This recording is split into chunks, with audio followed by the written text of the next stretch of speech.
2017లో నంద్యాల ఉప ఎన్నికల కన్నా ఘోరంగా ఓట్లు వేసుకునేటటువంటి పరిస్థితిని తెలుగుదేశం ముందుగా ప్లాన్ చేసుకుని ఈ పోలింగ్ జరుగుతా ఉన్నట్టుగా ప్రారంభమైన తర్వాత చాలా క్లియర్గా అర్థమైపోయింది. పులివెందుల్లో జరుగుతున్నటువంటి ఎన్నికల్లో పోలింగ్లో పాల్గొన్న వాళ్ళు పులివెందుల సెగ్మెంట్కు చెందిన వారు కాకపోవటం చాలా విచిత్రం. వాళ్ళు ఎక్కడి నుంచి వచ్చారంటే జమ్మలమడుగు నుంచి, పక్కన ఉన్నటువంటి కమలాపురం నుంచి, ఈ ప్రాంతాల నుంచి పెద్ద ఎత్తున తెలుగుదేశానికి చెందినటువంటి కార్యకర్తలనండి, రౌడీలనండి వచ్చి క్యూలో నిలబడి పులివెందుల్లో ఓట్లు వేస్తున్నటువంటి దృశ్యాలు మనం చూస్తున్నాం. రామసుబ్బారెడ్డి గారు జమ్మలమడుగు మాజీ శాసనసభ్యుడు, మాజీ మంత్రి, ఆయన ఒక ప్రెస్ మీట్ పెట్టి చాలా వివరంగా చెప్పాడు. ఫోటోలు కూడా రిలీజ్ చేశాడు. ఇదిగో ఈ ఓటు వేస్తున్నవాడు పులివెందుల్లో పలానా గ్రామంలో ఓటు వేస్తున్న వ్యక్తి ఆ ప్రాంతపు వ్యక్తి కాదు, మా జమ్మలమడుగు నుంచి వెళ్ళిన పలానా సుబ్బారావు అని చెప్పాడు. ఇంతకన్నా సాక్ష్యాధారాలు ఏం కావాలని అడుగుతా ఉన్నా. పులివెందుల్లో ఉన్నటువంటి 10,601 ఓట్లలో మరి ఎన్ని పోలైనయో సాయంత్రానికి తెలుస్తుంది, కానీ మోర్ దాన్ 50% పక్క గ్రామాల నుంచి, అంటే ఆ సెగ్మెంట్లో లేనటువంటి ఓటర్లు వచ్చి తమ ఓటు హక్కును వినియోగించుకున్నారు. అంటే పులివెందుల సెగ్మెంట్లో ఉన్నటువంటి వారు ఓటు హక్కుని వినియోగించుకోలేకపోయారు. ఇది జరుగుతున్నటువంటి విధానం. దీనికి ప్రధానమైన కారణం ఏంటంటే పోలీసు యంత్రాంగం. పోలీసు యంత్రాంగం ఏం చేస్తున్నారంటే వైసీపీకి సంబంధించినటువంటి నాయకులు ఎవరిని కూడా బూతుల దగ్గరికి వెళ్ళకోకుండా చేసేటటువంటి కార్యక్రమం, ఇంక్లూడింగ్ జడ్పీటీసీగా పోటీ చేస్తున్నటువంటి పులివెందుల అభ్యర్థిని కూడా తిరిగే ప్రశ్న లేదు. ఒక విచిత్రమైన విషయం ఏంటంటే పొద్దున మా పార్లమెంటు సభ్యులు అవినాష్ గారిని అరెస్ట్ చేశారు. పొద్దున అరెస్ట్ చేసి ఎక్కడ తీసుకెళ్తున్నారో తెలియదు, కారు ఎక్కించుకు తీసుకెళ్లారు. తిప్పే కార్యక్రమం అంతా చేశారు. తిప్పిన తర్వాత అక్కడ ఎర్రగొండలో అక్కడ మా సుధీర్ రెడ్డి గారు మాజీ ఎమ్మెల్యే గారి కంట పడింది. ఏందండి అన్యాయం, ఎక్కడికి తీసుకువెళ్తారు కారులో మీరు, ఆయనకి సర్వైకల్ స్పాండిలోసిస్ ఉంది, దానికోసం మీరు కారులో తిప్పుతూ ఉంటే ఆరోగ్యం దెబ్బతినిద్దని అడ్డగిస్తే అక్కడి నుంచి ఆయన ఇంటికి తీసుకెళ్లారు. ఆయన ఇంటికాడ కూర్చోబెట్టారు. మళ్ళీ తర్వాత వదిలేశారు. మళ్ళా వచ్చేసి పులివెందులో తన ఆఫీసులో కూర్చున్నాడు, వైఎస్ఆర్ కాంగ్రెస్ పార్టీ ఆఫీసులో. ఇందులో మన గురువు గారు వెళ్ళాడు. గురువు గారు తెలుసుగా, పత్యాపారం చేసే గురువు గారు, డిఐజీ గారు, వీళ్ళు అక్కడ కూర్చున్నాడు. ఇక్కడేమో ఘోరంగా పక్క నియోజకవర్గాల నుంచి ఓటర్లు కాని వారు వచ్చి ఓట్లు వేస్తుంటే వారి గురించి పట్టించుకోకుండా అవినాష్ రెడ్డి గారి దగ్గరికి వెళ్ళి కూర్చున్నాడు. సాయం దాకా కూర్చుంటా అంటే అక్కడ ఎందుకో మరి దేనికోసం కూర్చుంటాడో నాకు అర్థం కాల. 2 సెగ్మెంట్స్లోనూ ఆయన పరిధిలో ఉన్నటువంటి 2 సెగ్మెంట్స్లోనూ విచ్చలవిడిగా దొంగ ఓట్లు వేస్తున్నారు. పోలీసులందరికీ చెప్పేసినట్టున్నాడు కవాయి నుంచి కింద దాకా, ఇవాళ వరకు మీరు కాకి దుస్తులు వేసుకున్నామని మర్చిపోండి, ఇవాళ తెలుగుదేశం దుస్తులు వేసుకున్నట్టుగా గుర్తుపెట్టుకోండి. అందువల్ల ఎవరైతే వైసీపీ ఓటర్ అనుకుంటాడో వాడు రాని మాకండి, ఎవడైతే తెలుగుదేశానికి ఓటేస్తాడనుకుంటాడో వాడిని తీసుకెళ్ళి మర్యాద చేసి ఓటేసేయండి, వాడు ఓటర్ కాకపోయినా సరే అనేటువంటి పద్ధతుల్లో డిఐజీ ప్రవీణ్ కోయా ప్రవీణ్ గారు తెలుగుదేశం పార్టీ ఏజెంటుగా, తెలుగుదేశం పార్టీ కార్యకర్తగా ఎన్నిక జరిపే కార్యక్రమం చేస్తున్నారంటే ఇంతకన్నా సిగ్గుచేటు ఈ ప్రజాస్వామ్యంలో ఏమైనా ఉందా అని అడుగుతా ఉన్నా. ఒక పోలీస్ అధికారి, ఐపీఎస్ అధికారి తెలుగుదేశం పార్టీని గెలిపించడం కోసం సర్వశక్తులు వడ్డి అన్యాయాలు అక్రమాలకి పాల్పడి ఇవాళ ఇంత దారుణంగా చేస్తుంటే సమాజం చూస్తూ ఊరుకుంటుందా అని అడుగుతా ఉన్నా. ఈ కోయా ప్రవీణ్ ఐపీఎస్ని ప్రజలు మర్చిపోరు. ప్రజలే కాదు, ప్రజాస్వామ్యవాదులు ఎవ్వరూ మర్చిపోరు. వాళ్ళకేం డైరీలు ఉండవు, బుర్రలోనే ఉంటారు. చంద్రబాబు నాయుడు గారు ఏం చెప్తే అదే పోలీసులు ఏం చేయాలండి? ఎవరైనా దొంగ ఓట్లు వేస్తుంటే వారిని అటకాయించే కార్యక్రమం చేయాలి. దొంగ ఓట్లనే ప్రోత్సహిస్తున్నారే. పక్క గ్రామాల నుంచి పక్క నియోజకవర్గాల నుంచి వచ్చిన వారిని రాచ మర్యాదలు చేసి తీసుకువెళ్లి ఓట్లు వేయించేటటువంటి పరిస్థితి తెచ్చుకున్నారే. ఎంత దారుణం అండి ఇది. ఇలాంటి దారుణాన్ని ప్రజాస్వామ్యంలో ఎప్పుడైనా విన్నామా కన్నామా అని అడుగుతా ఉన్నా. అరే ఓటర్ బతిమలాడుతున్నాడండి.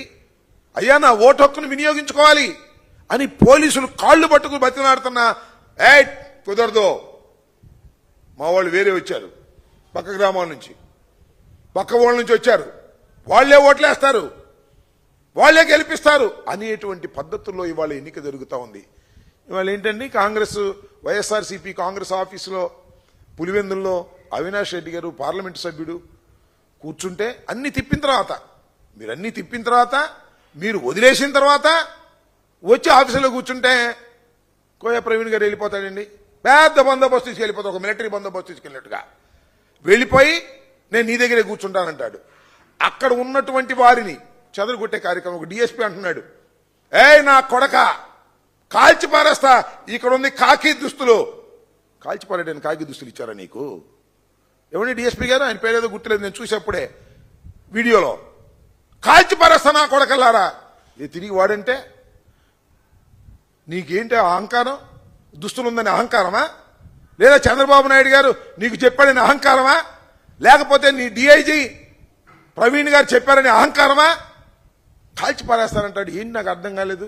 ఎప్పుడు కాల్చాలి, ఎప్పుడు ఫైర్ చేయాలి? ప్రాణాపాయ పరిస్థితుల్లో ఫైర్ చేయాలి.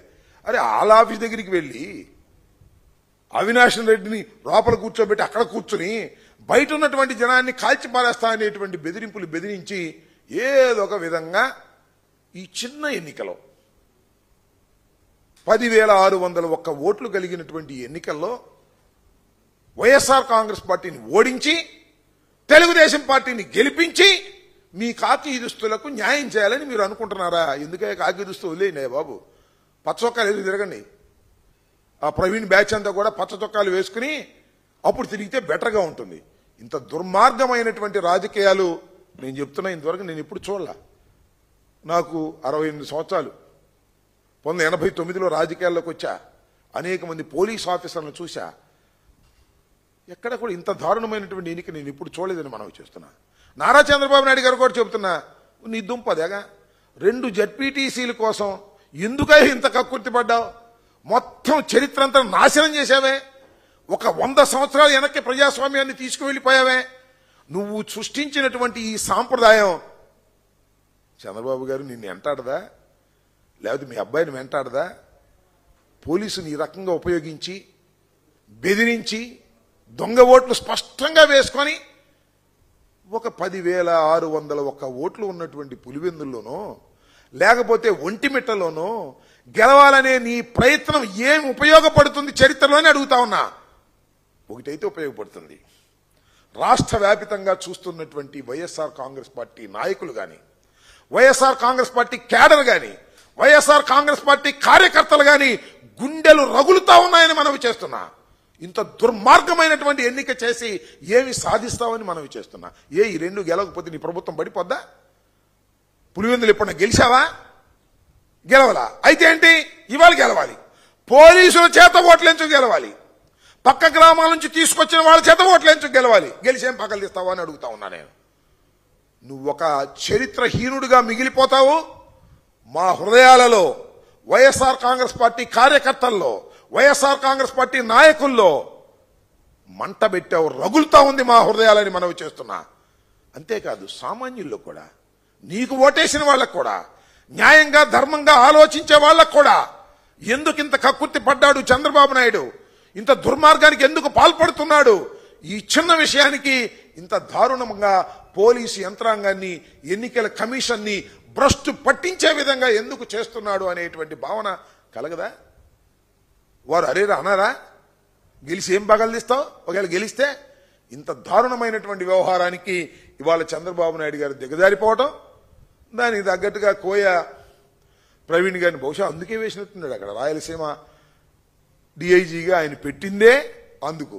ఏదో ఒక విధంగా జరిగిన ఎన్నికల్లో వాళ్ళే ఎన్నికలు చేయాలి, పోలీసులే ఎన్నికలు చేస్తున్నారు. చిత్రమైన విషయం, పోలీసులే ఎన్నికలు చేసే కార్యక్రమానికి వాళ్ళ ఒక దుష్ట సాంప్రదాయానికి నువ్వు శ్రీకారం చుట్టావు.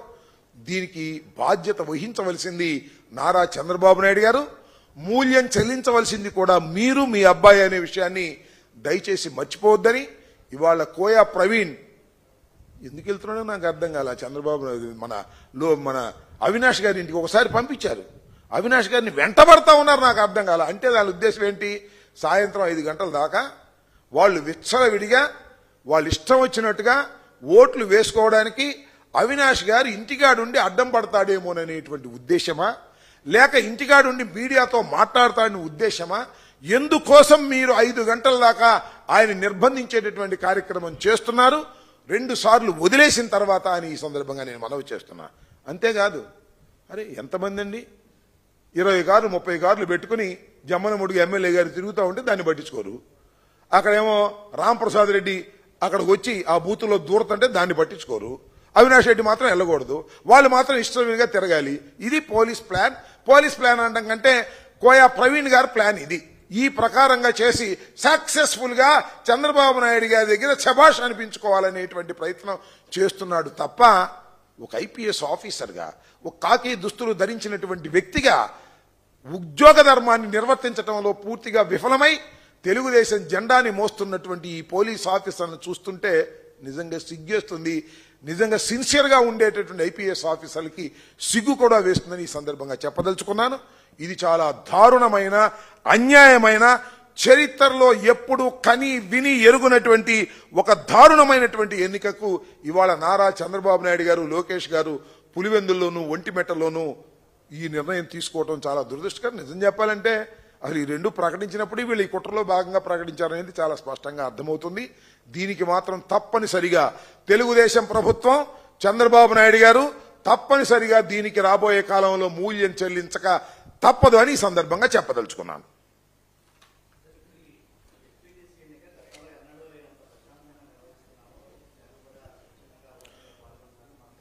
మరి ఎన్నడూ లేనంత ప్రశాంతంగా జడ్పీటీసీ ఎన్నికలు నిర్వర్తిస్తుంటే ఎందుకండి ప్రజలు వెళ్ళి కాళ్ళు పట్టుకుని మా ఓటు మాకు వేయండి అని ఎందుకు బతినాడుతున్నారు?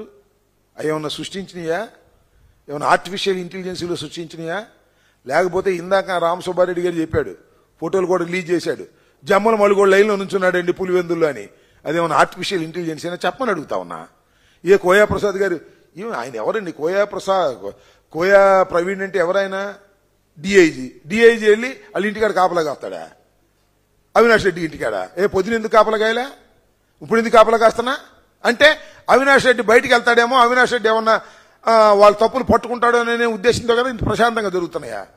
బూతులో కొట్టారు కదండి, విజువల్స్ చూసాం కదా మనం. ఎన్ని విజువల్స్ చూసాం? లేడీస్ వెళ్ళి ధర్నాలు చేస్తున్నారు, మా ఓట్లు మమ్మల్ని వేసుకొని బాబు అని. ఇన్ని జరుగుతుంటే ప్రశాంతంగా జరుగుతున్నాయని చెబుతున్నారా? ఈ ప్రవీణ్ కూడా చెబుతున్నాడు ప్రశాంతంగా జరుగుతున్న ఐపీఎస్ ఆఫీసర్ గారు. ప్రశాంతంగా జరిగితే ఇలా ఉంటుందా? ఎన్ని విజువల్స్ వచ్చినాయి మా సాక్షులను వచ్చినాయి, కడమచోళ్ళు ఎన్ని విజువల్స్ వచ్చినాయి, అంత క్లియర్గా కనపడతా ఉంది. ఇంత దుర్మార్గంగా, ఇంత అన్యాయంగా జరుగుతూ ఉంటే ప్రశాంతంగా జరుగుతున్నాయని చెప్పి తప్పుకుపోవాలనే ప్రయత్నం చేస్తున్నారు. క్యూ లైన్లో నాకు చిత్రమైందని ఒకటి, ఎవరు మన జమ్మలమడుగు వైస్ ప్రెసిడెంట్ అంట, ఆయన నుంచున్నాడు క్యూలో ఓటు వేయడానికి, వేసుకున్నాడు. జమ్మలమడుగు వైస్ ప్రెసిడెంట్ పులివెందుల జెడ్పీటీసీకి వచ్చి ఓటేశాడు. శభాష్, ప్రజాస్వామ్యం అద్భుతంగా ఉంది, అమోఘంగా ఉంది, ప్రశాంతంగా జరుగుతుంది ఎన్నిక, దానిలో అనుమానం లేదు. అంతేకాదు జమ్మలమడుగు మార్కెట్ యార్డ్ చైర్మన్ అంట తిరుగుతున్నాడు బూత్కి. మా జెడ్పీటీసీ క్యాండిడేట్ బూత్కి వెళ్ళడానికి లేదన్నారు. అంత ప్రశాంతంగా జరుగుతుందండి. వైసీపీ కార్యకర్తల్ని, వైసీపీ ఓటర్లని, వైసీపీ నాయకుల్ని అసలు ఎక్కడికి కదలకోకుండా ప్రశాంతంగా పెట్టేశారు ఇళ్లలో. వీళ్ళు మాత్రం ప్రశాంతంగా ఓట్లు వేసుకుంటున్నారు. ప్రశాంతంగా తెలుగుదేశం వాళ్ళు ఓట్లు వేసుకునే కార్యక్రమానికి ప్రవీణ్ గారి నాయకత్వంలో, ఐపీఎస్ ప్రవీణ్ గారి నాయకత్వంలో పోలీస్ యంత్రాంగం మొత్తం చక్కగా పనిచేసి ప్రశాంతంగా తెలుగుదేశం వాళ్ళ ఓట్లు తెలుగుదేశం వాళ్ళు, వైసీపీ వాళ్ళ ఓట్లు మాత్రం ఇంట్లో వేసుకుంటారు బాబు అని స్లిప్పులు లాక్కుపోయినటువంటి సందర్భం. ఇంతకన్నా ప్రశాంతమైన ఎన్నిక ఇక ప్రపంచంలో ఎక్కడా జరగదు, ఇక్కడే జరుగుతుంది ప్రవీణ్ గారి నాయకత్వంలో. ఓకే,